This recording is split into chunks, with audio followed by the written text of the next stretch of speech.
नमस्कार साथियों, एक बार फिर से स्वागत है आपका उत्तराखंड उपलन संविदा कर्मचारी संघ के YouTube ऑफिशियल चैनल हक की बात में। आज एक विशेष जानकारी देने के लिए मैं आप लोगों के सामने प्रस्तुत हुआ हूं। कई बार ऐसी खबरें आती रहती हैं कि किसी उपनल कर्मचारी की सड़क दुर्घटना में मृत्यु हो गई, अचानक किसी अन्य कारण से दुर्घटनावश मृत्यु हो गई। ऐसी स्थिति में राज्य सरकार, उपनल कार्यालय या संघों द्वारा उस परिवार की क्या मदद की जाती है या उसको क्या सुविधाएं दी जा सकती है,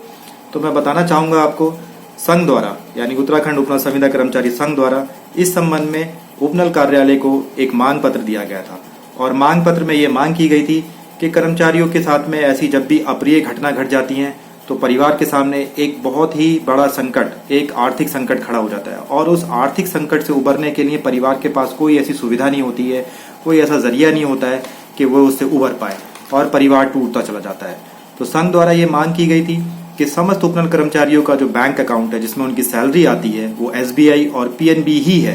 पर PNB और SBI द्वारा कर्मचारियों को कोई भी सुरक्षा बीमा कवच नहीं दिया जाता है। तो हमारा ये मांग थी उपनल कार्यालय से कि जिन कर्मचारियों की या सभी कर्मचारियों की सैलरी PNB और SBI में आती है तो उन कर्मचारियों को सैलरी अकाउंट पे जीरो बैलेंस पे एक सुरक्षा बीमा कवच दिया जाए, जिससे कि कभी भी ऐसी कोई अप्रिय घटना जब परिवार के साथ घटित हो जाती है तो वह उससे उबर पाए और इससे उनको कुछ सहायता, कुछ राहत मिल पाए।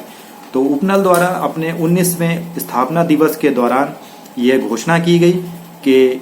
जिस PNB बैंक द्वारा वर्तमान में 20 से 30 लाख रुपए तक का सुरक्षा बीमा कवच दिया जाएगा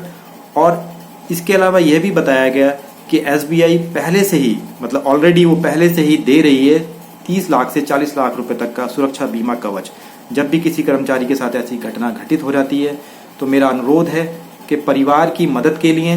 इस वीडियो को उन तक जरूर पहुंचाएं कि वो इसका लाभ ले सके, ताकि परिवार अपने इस आर्थिक संकट से उबर पाए। और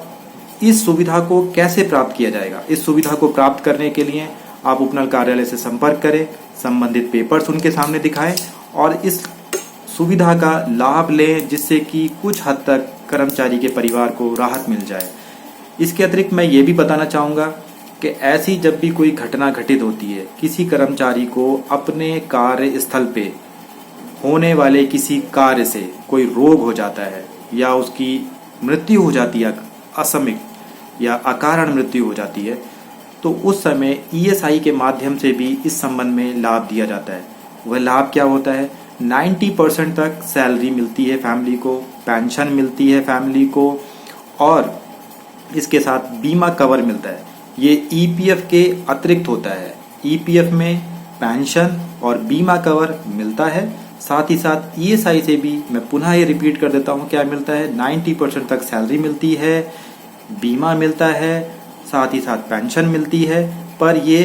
केस टू केस वेरी करता है, मतलब किस तरह की घटना है, क्या कारण थे, उनके आधार पर मिलता है।